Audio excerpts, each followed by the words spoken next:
Size ani butsi. Size 9. Dombokutumborwa chi. Mborwa fashion. Bokuroesa fashion mbichana. Zoita. Ambogeza. Chinja bobo. Zvitarise paglass. Dotu zvitase. Sikatira mashuro zvitase paglass. Dotu zozo. Dotu zozona wadi. Baba iso vaudza kuti zvapera nasa.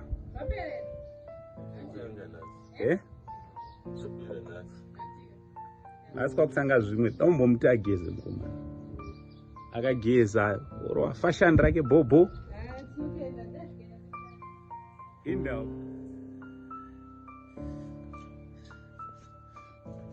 Masmart king. Masmart. Avo.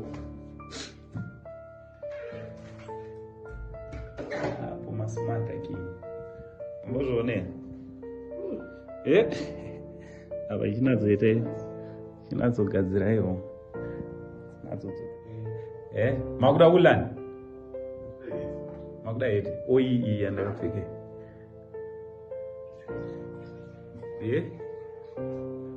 Gare pasi king. Gare pasi munatsorova. Jacket kari kwa boke kuti kana makubaya musarowe nechando se.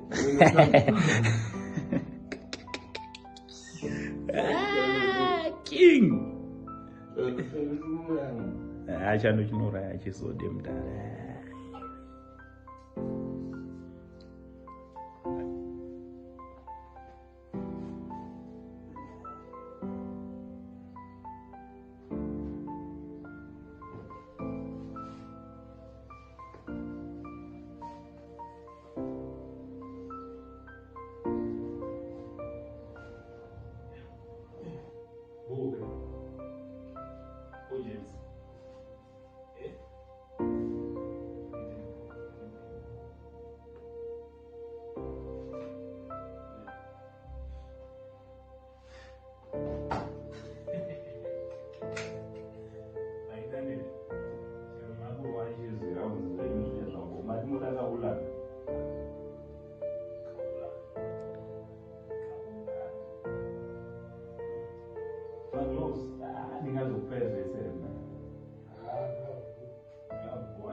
Zaide.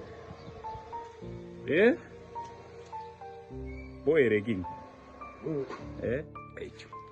Icho chitofu.